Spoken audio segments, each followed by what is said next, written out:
नमस्कार दोस्तों, welcome back to our YouTube channel forensic Gyan. तो आज का हमारा टॉपिक होने वाला है फॉरेंसिक फोटोग्राफी। तो चलिए शुरू करते हैं।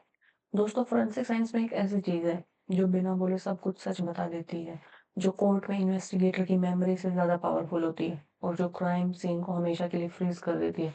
और वो क्या चीज़ होती है? वो होती है फॉरेंसिक फोटोग्राफी। ठीक है। अब बात करते हैं कि सोचो जरा, क्राइम सीन को एक बार डिस्टर्ब कर दिया गया है, एविडेंस शिफ्ट हो गया है या एनवायरनमेंट चेंज हो गया है, तो सच का क्या होगा? सच वहीं तक लिमिटेड रह जाएगा जब तक उसकी फोटोग्राफी डॉक्यूमेंटेशन नहीं हुई हो। इसलिए आज हम फोरेंसिक फोटोग्राफी को बेसिक से एडवांस लेवल तक समझेंगे और बिल्कुल ऐसा रियल इन्वेस्टिगेशन और एग्जाम पॉइंट ऑफ व्यू से देखेंगे। ठीक है। अब बात करते हैं फोरेंसिक फोटोग्राफी होती क्या है। फोरेंसिक फोटोग्राफी का मतलब होता है राइटिंग विद लाइट। ये टर्म ग्रीक लैंग्वेज से आई है, जहाँ फोर्स का मतलब होता है लाइट और ग्राफोस का मतलब है राइटिंग। ठीक है। अब इसका सिंपल मतलब ये है कि कैमरा एक्चुअली ऑब्जेक्ट को रिकॉर्ड नहीं करता है, कैमरा सिर्फ लाइट को रिकॉर्ड करता है। अगर लाइट ही नहीं होगी तो चाहे कैमरा कितना भी महंगा हो, इमेज बन ही नहीं सकती है। आई होप आप इस बात को समझ रहे होंगे कि कैमरा हमेशा लाइट को रिकॉर्ड करता है, कोई भी किसी ऑब्जेक्ट को रिकॉर्ड नहीं करता है। ठीक है।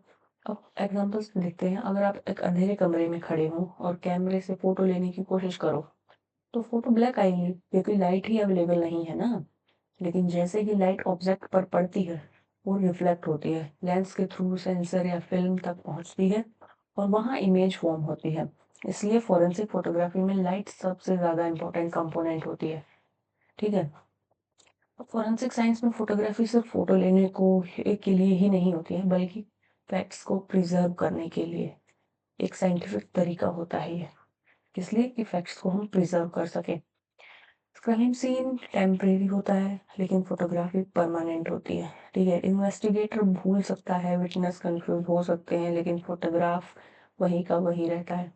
इसी वजह से फोरेंसिक फोटोग्राफी को साइलेंट विटनेस भी कहा जाता है। कोर्ट में कई बार केसेस 10-15 साल बाद डिसाइड होते हैं। ऐसे में अगर जज पूछे कि क्राइम सीन कैसा था, तो इन्वेस्टिगेटर तो कह देगा, और वो उसकी मेमोरी पर भी डिपेंड करता है कि नहीं पता या मुझे याद नहीं है। बल्कि फोटोग्राफ्स प्रेजेंट करता है वो। ऐसे डायरेक्ट मना तो नहीं कर सकता कि मुझे याद नहीं है या ऐसा कुछ वैसा कुछ। तो वो फोटोग्राफ्स प्रेजेंट करता है। इसीलिए फोरेंसिक फोटोग्राफी इन्वेस्टिगेशन, रिकंस्ट्रक्शन और कोर्ट प्रेजेंटेशन तीनों के लिए एक बैकबोन होती है। ठीक है। अब समझते हैं कि एक्चुअल इमेज बनती कैसे है। ठीक है। ये हमारे इम्पोर्टेंस फोटोग्राफी के मैंने बता ही दिया। Permanent accurate record, help in reconstruction, और मैं स्लाइड भूल गई थी थोड़ा। चलिए अब देखते हैं basic principle of image formation, कि कैसे एक बेसिक क्या है, कैसे इमेज बनती है। ठीक है। सबसे पहले लाइट सोर्स होता है, जैसे सनलाइट हो गया, बल्ब हो गया या कोई फ्लैश लाइट हो गई। ये लाइट ऑब्जेक्ट पे पड़ती है, ऑब्जेक्ट से रिफ्लेक्ट होती है और कैमरे के लेंस के थ्रू अंदर जाती है। लेंस का काम होता है रिफ्लेक्टेड लाइट रेज को प्रॉपरली फोकस करना। ये फोकस्ड लाइट फिल्म या डिजिटल सेंसर पर पड़ती है। फिल्म में केमिकल रिएक्शन होती है और डिजिटल कैमरा में इलेक्ट्रॉनिक सिग्नल पिक्सल्स में कन्वर्ट हो जाता है।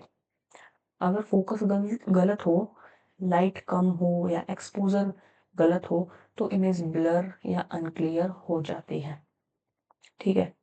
अब बात करते हैं कि कैमरा जो होता है, इसमें सबसे बेसिक कंपोनेंट होता है फोरेंसिक में, मतलब फोरेंसिक फोटोग्राफी में कैमरा सबसे बेसिक कंपोनेंट होता है। ये फोरेंसिक क्या, किसी भी फोटोग्राफी में कैमरा सबसे बेसिक कंपोनेंट होता है। लेकिन एक बात हमेशा याद रखनी चाहिए, कैमरे से ज़्यादा इम्पोर्टेंट होता है photographer.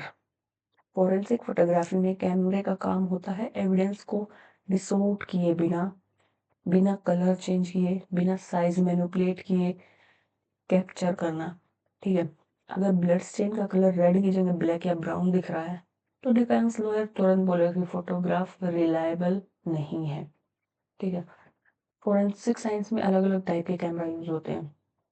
Point and shot cameras basic documentation के लिए यूज होते हैं।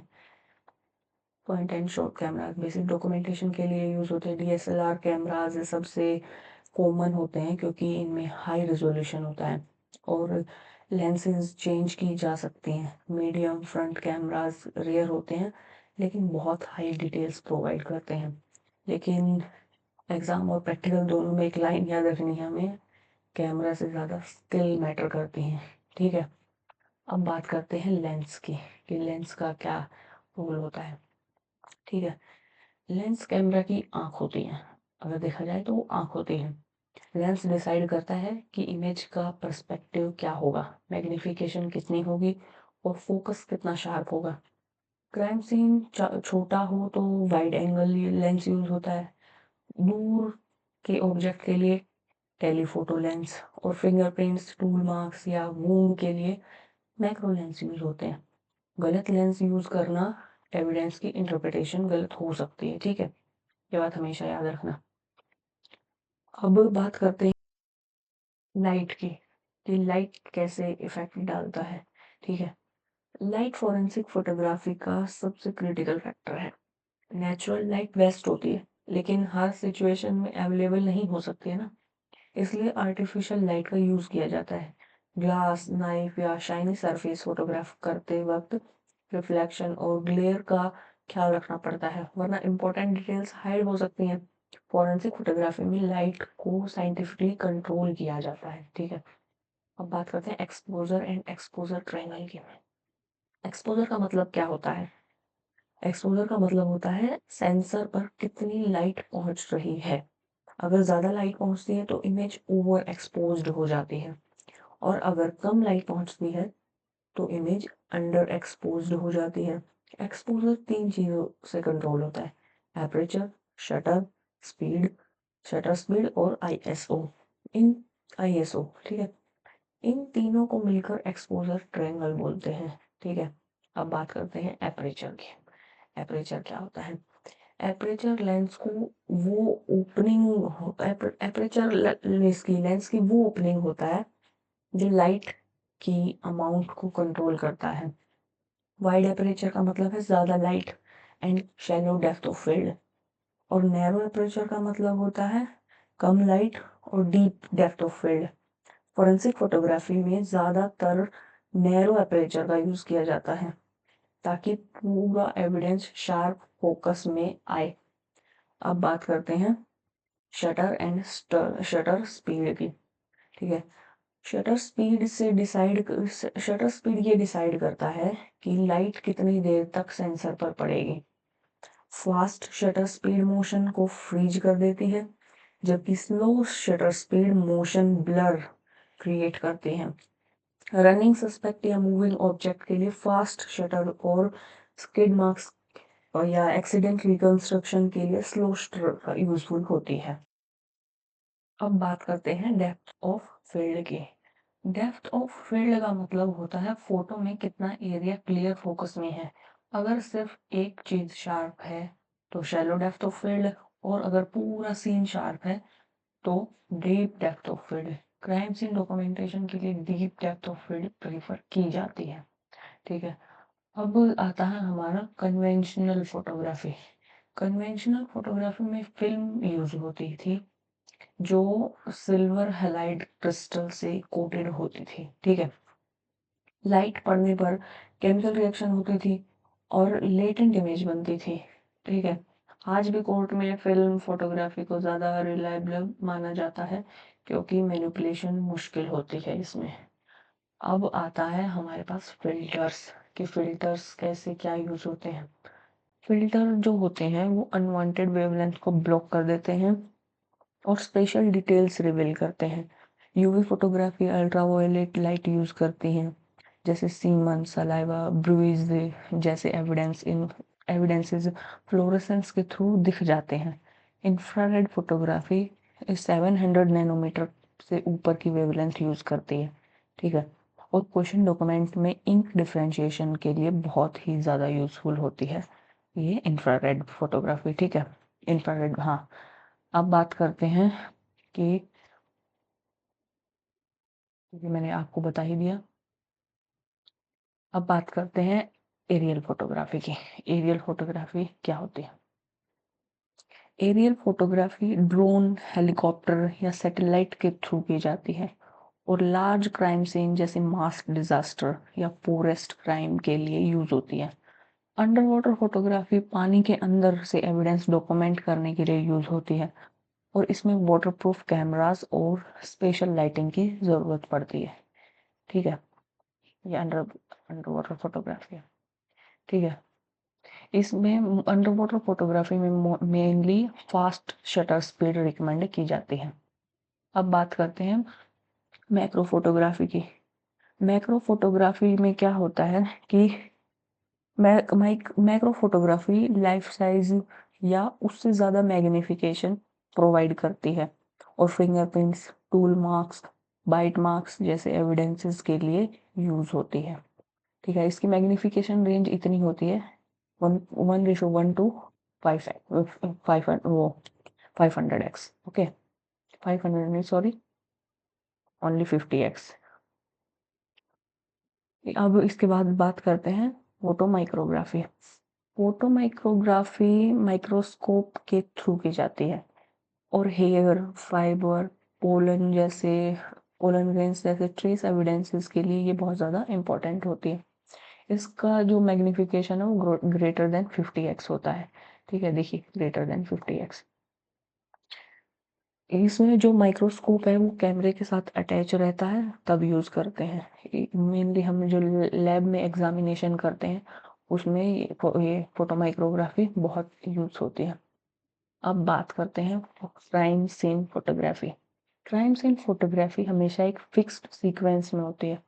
पहले ओवरऑल व्यू जिसमें पूरा सीन दिखाया जाता है, फिर मिड रेंज जिसमें एविडेंस और सराउंडिंग का रिलेशन दिखाया जाता है, और फाइनली क्लोजअप जिसमें इंडिविजुअल एविडेंस स्केल के साथ फोटोग्राफ किया जाता है। स्केल के बिना क्लोजअप फोटोग्राफ कोर्ट में यूजलेस होता है। ठीक है, अब बात देखिए overall photography shows complete range. ये 360 डिग्री कवरेज रिकमेंड, इसमें 360 डिग्री रिकमेंड की जाती है। लोकेशन बताता है, लेआउट बताता है कि क्या लेआउट है। ठीक है, मिड रेंज फोटोग्राफी में एविडेंस का रिलेशनशिप शो करता है सराउंडिंग के साथ कि कैसे क्या है। ओवरऑल फोटोग्राफी और जो क्लोजअप शॉट लेंगे हम उनमें एक कनेक्शन होता है मिड रेंज फोटोग्राफी। ठीक है, कोर्ट में जब हम कोर्ट में ट्रायल चल रहा होता है, जब अगर हम रिकंस्ट्रक्शन करते हैं तो उसमें मिड रेंज फोटोग्राफी इंपॉर्टेंट होती है। उसके बाद बात करते हैं क्लोजअप फोटोग्राफी। एज मैंने बताया कि जो इंडिविजुअल एविडेंस होते हैं उसमें यूज करते हैं। इसमें स्केल बहुत ज़्यादा ज़रूरी होता है, बिना स्केल के ये यूजलेस मानी जाएगी। Examine examination quality images. ठीक है, used for examination quality images, critical for comparison and matching. I hope you are getting. अब इसके बाद बात करते हैं digital photography modern development. Digital photography fast digital photography fast और कन्वीनियंट है, लेकिन इसमें मैनिपुलेशन का रिस्क होता है, इसलिए चेन ऑफ कस्टडी और प्रॉपर डॉक्यूमेंटेशन मैंडेटरी होता है। ट्राइपॉड, फ्लैश, स्केल और फिल्टर्स जैसे एक्सेसरीज फोरेंसिक फोटोग्राफी को एक्यूरेट और रिलायबल बनाते हैं। ठीक है, अब इसके बाद बात करते हैं हम ये क्या कहते हैं डिजिटल फोटोग्राफी के प्रोज एंड कॉन्स के। अब इसके एडवांटेजेस क्या क्या है? फास्ट है, इकोनॉमिकल है, इजी टू स्टोरेज है। आज के टाइम में ऐसा हो गया, बहुत इजी हो गया है ये फोटोग्राफ्स को स्टोर करना। इनमें आज डिजिटल फोटोग्राफी में कोई केमिकल प्रोसेसिंग की रिक्वायरमेंट नहीं होती है जैसे पहले होती थी। अब इसके अगर हमारे पास एडवांटेजेस हैं तो डिसएडवांटेजेस भी हम डिसएडवांटेजेस क्या है कि अल्ट्रेशन तो पॉसिबल है इनमें। ठीक है, अल्ट्रेशन हो सकती है, इसीलिए कोर्ट्स में कन्वेंशनल फोटोग्राफी को प्रेफर किया जाता है। ठीक है, अब बात करते हैं फॉरेंसिक फोटोग्राफी एसेसरीज।